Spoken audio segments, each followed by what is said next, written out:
سب سے بڑا جو اس میں نقصان ہوا ہے وہ امریکہ کا ہوا، کیونکہ ان کے سفر بند ہیں، ان کے کاروبار بند ہیں، روزگار بند ہے، ملازمتوں سے فارغ کیا جا رہا ہے، نئی ملازمتیں مل نہیں رہی، بزنس بند ہے، ٹریڈنگ بند ہے۔ اب جو جنگ 4 اپریل کے بعد سے سٹارٹ ہوگی، ساؤدرن چائنا والا ریجن ایکٹیویٹ ہو جائے گا، کیوبا والا ریجن دوبارہ ایکٹیویٹ ہو جائے گا، کیونکہ یو ایس کے چارٹ میں یہ جو کنجنکشن بن رہا ہے یہ اس کے 8ویں گھر میں بن رہا ہے، چونکہ بڑے پیمانے کے اوپر اموات کو ریلیٹ کرتا ہے، بڑے پیمانے کے اوپر خرابی کو ریلیٹ کرتا ہے، اور بڑے پیمانے کے اوپر انتشار کو ریلیٹ کرتا ہے یو ایس کے اٹ سیلف اندر۔ اگر چینج آئے گا تو وہ ایران کے اندر سے آئے گا، اگر چینج آئے گا تو ایران کی عوام کی طرف سے آئے گا۔ باہر سے کوئی بھی فرد آ کے اپنی مرضی، اپنی مسلط، اپنا غلبہ امپوز ایران کے اوپر نہیں ہے۔ اس نے ڈیبلیٹیڈ پوزیشن پہ رہنا ہے۔ اپریل کا پورا مہینہ آپ کو چیزیں بڑی دھندلی نظر آئیں، کوئی وضاحت نہیں ہوگی، بہت دھندلی ہوں گی۔ سب اس میں یہ بھی بتا دیں کہ پاکستان جو ثالثی کر رہا ہے اس میں کامیاب ہو سکے گا؟ گاؤں کے چودھری کو مسئلہ پڑ جائے تو وہ مسئلہ کس کے پاس آتا ہے؟ تو یہ پورے گاؤں کی نظریں جو ہیں وہ اس وقت اس ملک کے اوپر ہے کہ جو چودھریوں کے مسئلے حل کر رہے ہیں۔ بسم اللہ الرحمن الرحیم، السلام علیکم ورحمۃ اللہ۔ میں ہوں کاشف رضا اور آپ دیکھ رہے ہیں میرا چینل کاشف رضا جرنلسٹ، اور میرے ساتھ موجود ہے معروف اسٹرالوجر سید مصور علی زنجانی صاحب۔ آج کی جو ہماری گفتگو ہوگی وہ ایران اسرائیل اور کی جنگ پہ ہوگی۔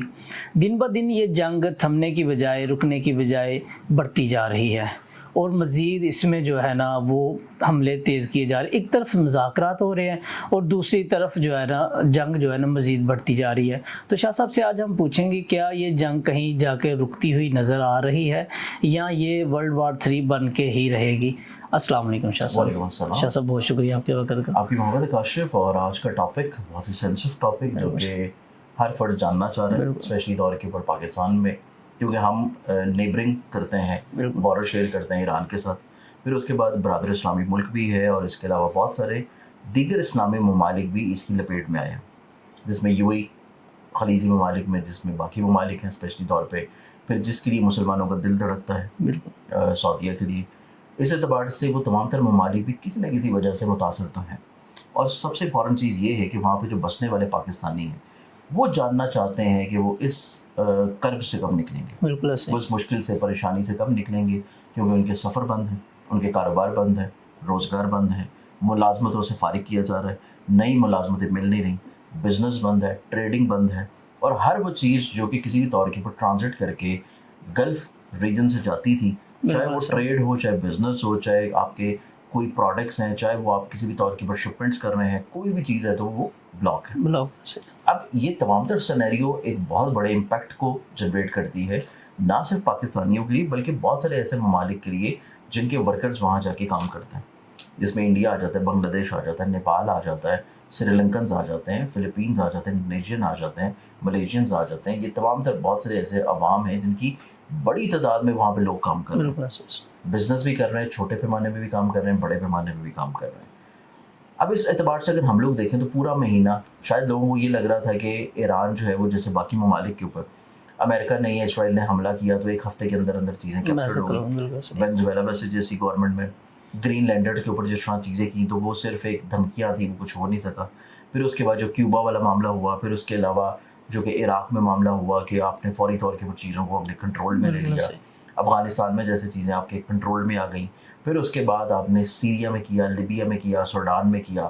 تو بیسکلی طور پہ لوگوں کو شاید امپیکٹ یہ لگ رہا تھا جو کہ باقی پاورز ہیں کہ شاید ایران بھی بہت زیادہ ریٹیلیٹ نہیں کر پائے گا، کیونکہ سب سے پہلا حملہ ہی ان کے سپریم لیڈر کی شہادت۔ اب جب سپریم لیڈر آپ کی شہید ہو جاتی ہے تو پھر اوبیسلی آپ ڈیسیژن میکر جو ہے ایک دم سے پینک کر جاتا ہے، چیزیں ڈیسائیڈ نہیں ہوتی۔ لیکن میرے خیال سے ایران کی اس میں کمالی مہارت والا معاملہ ہے کہ ایران نے اتنی بڑی سپر پاور کو اتنی فورس کے ساتھ، اتنی بہترین آرمی کے ساتھ، ایکوپمنٹ کے ساتھ، اور اوپر سے جدید اسلحہ جو کہ اسرائیل کے پاس ہے، اور اس کے بعد جدید اسلحے کے علاوہ جتنا وہاں پہ جاسوسی کا نیٹ ورک بالکل ایسا ہی ہے، ان کو بھی شکست دی ہے، اور اپنی عوام کے morale کو بھی بلند رکھا ہے، عوام کو اپنے ساتھ جوڑے رکھا ہے، اور وہاں پہ ڈیلی بیسس کے اوپر ہر علاقے میں، ہر شہر میں عوامی سطح کے اوپر عوام جو ہے وہ حکومت کی حق میں ریلی نکالتی ہے تاکہ باقیوں کا جوش و جذبہ بڑھتا رہے۔ اوبیسلی ہر جگہ کے اوپر کہیں نہ کہیں پہ تھوڑے سے افراد ضرور ہوتے ہیں جو کہ کسی بھی چیز کو اپوز کرتے ہیں۔ وہ اپوز والا معاملہ آپ کو کسی دور کے اوپر یو کے کی کچھ شہروں میں نظر آیا, یو ایس میں شیئر نظر آیا, لیکن وہ بڑے انیشل ڈیز میں تھا اور اس کے بعد وہ بھی سارا ختم ہو گیا. صحیح. جب باقی دنیا نے یہ دیکھ لیا کہ ایران اتنی اسٹرینتھ اور اتنی پوٹینشیل اور اتنی پاور رکھتا ہے کہ نہ صرف وہ صرف باتیں نہیں کر رہا تھا اتنے عرصے سے, جو اس نے پچھلے کچھ 6-7 مہینے پہلے ایک چھوٹا سا ٹریلر چلا تھا اسرائیل کے ساتھ, اس کے بعد اب یہ پوری فلم پورے مہینے کی چل چکی ہے. بالکل صحیح. اس میں نہ صرف اس نے بڑے پیمانے کے پر نقصان پہنچایا اسرائیل کی املاک کو, اسرائیل کی افواج کو, اسرائیل کے بڑے بڑے جو ان کی قیادت کے دوسرے جو افسران ہیں ان کو. سب سے بڑا جو اس میں نقصان ہوا ہے وہ امریکہ کا ہوا. امریکہ کی ایک ساکھ جو ہے وہ متاثر ہو گئی. جیسے کہ بھرم ہوتا ہے نا انسان کا, ایک یوں سمجھ لیں کہ علاقے کا جو بدماش ہوتا ہے یا علاقے کا جو چودھری ہوتا ہے نا پنڈ کا, اس کا صرف ایک نا بھرم ہوتا ہے. وہ جب تک لڑائی کے لیے اترتا نہیں میدان میں, یا جب تک وہ سامنے نہیں آتا, تب تک جب تک وہ صرف ڈراتا رہے نا تو لوگ دب کے بیٹھے. صحیح ہے.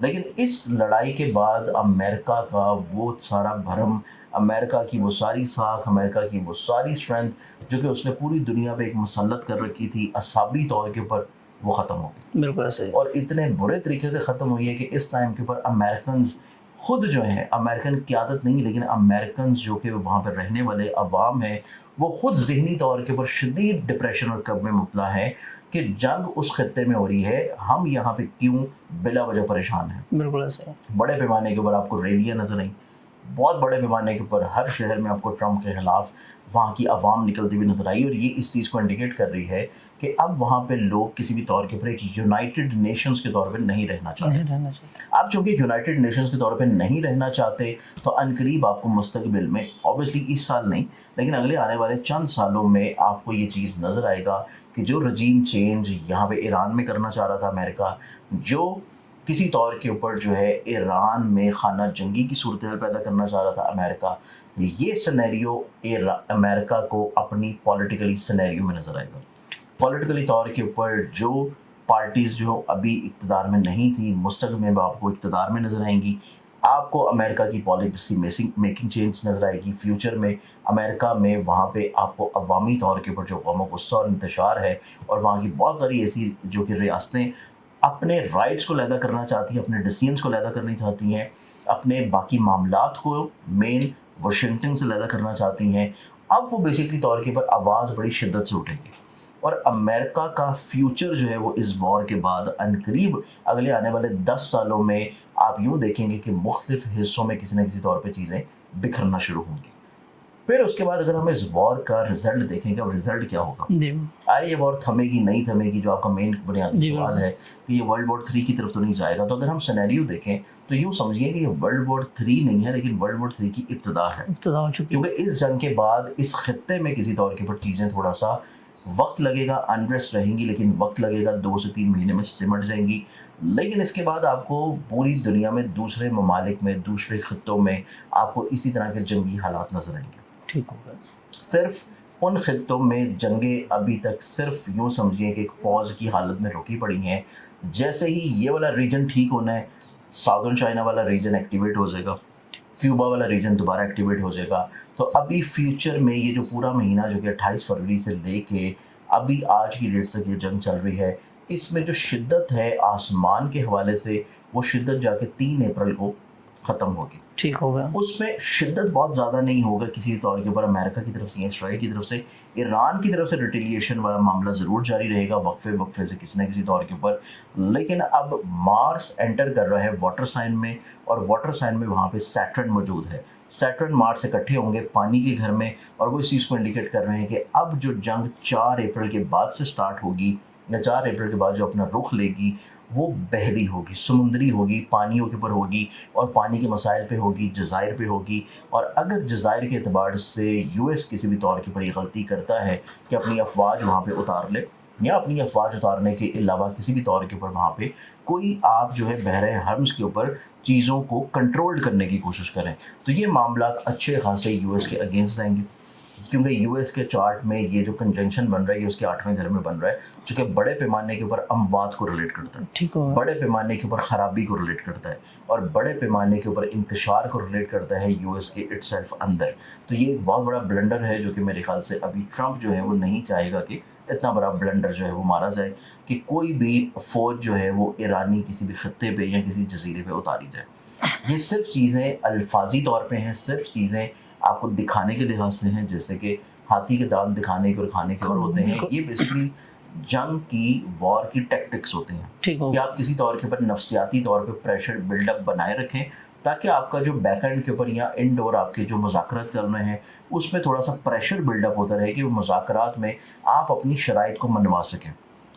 لیکن ایران کا سینیریو دیکھیں تو ایران کی جو اپنی سالمیت اور بقا کی جنگ تھی وہ ایران اس میں جیت چکا. ایران نے پورے مہینے میں یہ چیز واضح طور پہ کلیئر کر دیا ہے کہ اگر چینج آئے گا تو وہ ایران کے اندر سے آئے گا, اگر چینج آئے گا تو ایران کی عوام کی طرف سے آئے گا. باہر سے کوئی بھی فرد آ کے اپنی مرضی, اپنی مسلط, اپنا غلبہ امپوز ایران کے اوپر نہیں کر سکتا. اس چیز کو تو ڈکلیئر کر دیا اس نے پوری دنیا کے لیے. بالکل صحیح. سیکنڈلی طور کے اوپر دیکھا جائے تو سیکنڈلی طور کے اوپر اب یہ جنگ کا جو سینیریو ہے اس میں بہت زیادہ بدعہدی نظر آئے گی. اس میں چیزیں دکھائی کچھ جائیں گی, کی کچھ جائیں گی, کہیں کچھ جائیں گی, سنائی کچھ جائیں گی, لیکن نتائج کچھ نظر آئیں گے گراؤنڈ ریالٹیز کے اوپر. کیونکہ مرکری ڈیبلیٹیٹڈ پوزیشن پہ جا رہا ہے اور مرکری کی ڈیبلیٹیٹڈ پوزیشن سٹارٹ ہو رہی ہے 10 اپریل کے بعد سے. پورا اپریل کا مہینہ جب اس نے ڈیبلیٹیٹڈ پوزیشن پہ رہنا ہے تو اپریل کا پورا مہینہ آپ کو چیزیں بڑی دھندلی نظر آئیں گی, کوئی وضاحت نہیں ہوگی, بہت دھندلی ہوں گی. لیکن یہ جنگ وقفے سے جاری رہے گی. تھوڑا سا پاز آ جائے گا شارٹ ٹائم کے لیے, لیکن وقفے سے جاری رہے گی. اگر آپ یہ کہیں کہ یہ پورے خطے میں کبھی امن آ جائے, یہ پورا خطہ جو ہے وہ کسی طور پہ دوبارہ سے پہلے کی طرح پرسکون ہو جائے, اسپیشلی خلیجی ممالک والا, تو وہ سینیریو جا کے سٹارٹ ہوگا منتھ آف مئی سے. 2 مئی کو سن اپنی ایگزالٹڈ ڈگریز پہ آ رہا ہے اور سن ہے طاقت کا سر چشمہ. 2 مئی سے آنورڈ چیزیں کسی طور کے اوپر تھوڑا سا بیک ٹو نارملائز ہونا شروع ہوں گی, اور پھر جون کا مہینہ ہوگا. 2 جون کے بعد جب جوپیٹر اپنی ایگزالٹڈ زوڈک سائن میں آئے گا کہ جون کے مہینے میں آپ کو تھوڑا سا امن نظر آئے گا. لیکن یہ امن وقتی ہوگا, جون سے اکتوبر تک کا یہ امن رہے گا. اس کے بعد نومبر دسمبر میں دوبارہ مارس اور جوپیٹر اپوزیشن میں آ رہے ہیں, اور دوبارہ اس سال کا جو اختتام ہے وہ پوری دنیا میں بہت سارے حصوں میں آپ کو جنگی صورتحال میں نظر آئے گا. اچھا شاہ صاحب, اس میں یہ بھی بتا دیں کہ پاکستان جو ثالثی کر رہا ہے اس میں کامیاب ہو سکے گا یا نہیں؟ دیکھیے پاکستان کا چارٹ دیکھا جائے تو پاکستان کا ذائچہ ایک ایسا ذائچہ ہے جو کہ ہم لوگ پچھلے سال سے اس کے اوپر بات کر رہے ہیں. پاکستان جو ہے اس کو اللہ تعالیٰ عزت دے رہا ہے. اب وہ عزت کس ذرائع سے مل رہی ہے یہ آپ کو ہر گزرتے مہینوں میں پتہ چلتا ہے کہ 2025 میں اس ریجن میں پاکستان کو اللہ تعالیٰ نے سرخرو کیا ہے. انڈیا کے ساتھ جنگ کی شکل میں عزت ملی. پوری دنیا میں پورا سال ہو گیا ہے کہ پوری دنیا جو ہے وہ ابھی تک کسی نہ کسی طور پہ اس واقعے کو یاد کر رہی ہے کہ پاکستان جو ہے اس نے اپنی اتھارٹی اور اپنی حکمرانی جو ہے وہ قائم رکھی. اب اس کے بعد اس دور میں آپ یوں دیکھیے کہ گاؤں میں کوئی مسئلہ ہو جاتا ہے نا تو پنچایت اسے حل کرتی ہے. بالکل ایسے کوئی بڑے علاقے میں میٹروپولیٹن سٹیز میں کوئی پرابلمس ہو جاتی ہیں تو آپ یہاں تو پنچایتی معاملات یا اس علاقے کا جو کوئی بہت ویل نون پرسن ہوگا اس کے بعد جا کے آپ اپنے مسائل حل کروا لیتے ہیں, انٹل اینڈ انلیس آپ کورٹس وغیرہ میں نہ جانا چاہیں. لیکن اگر گاؤں کے چودھری کو مسئلہ پڑ جائے تو وہ مسئلہ کس کے پاس جاتا ہے؟ تو یہ پورے گاؤں کی نظریں جو ہیں وہ اس وقت اس ملک کے اوپر ہے کہ جو چودھریوں کے مسئلے حل کر رہا ہے. اب چودھریوں کا مسئلہ حل پاکستان کر رہا ہے تو پورا گاؤں پورا جو ملک ہے اس کی نظریں اس وقت پاکستان کے اوپر ہے. اور پاکستان کو عزت آپ یوں دیکھیے کہ بحر حرمز میں ہر ملک زور لگا رہا ہے کہ کسی طرح اپنے جہاز گزار لے, لیکن سوائے پاکستان کے جھنڈے تلے کوئی اور جہاز نہیں گزر رہا. صحیح ہے. تو یہ وہ عزت ہے جو کہ اللہ تعالیٰ نے اس خطے کو پاکستان کو بخشی ہے, اور یہ عزت آگے بھی رہے گی اور آگے بھی بڑھے گی انشاءاللہ. بہت شکریہ شاہ صاحب آپ کو وقت کا. وار تو ابھی ختم ہوتی نظر نہیں آ رہی, شاہ صاحب نے بتا دیا, لیکن شاہ صاحب نے 3 اپریل کے بعد یہ وار جو ہے نا تھوڑی مختلف ہو جائے گی. تو آپ جس بھی ملک میں رہتے ہیں دعا کریں اللہ تعالیٰ جو ہے نا سب کے لیے آسانیاں پیدا کرے اور اس جنگ کو جلد ختم کرے. ہمیں اجازت دیجیے گا. اللہ حافظ.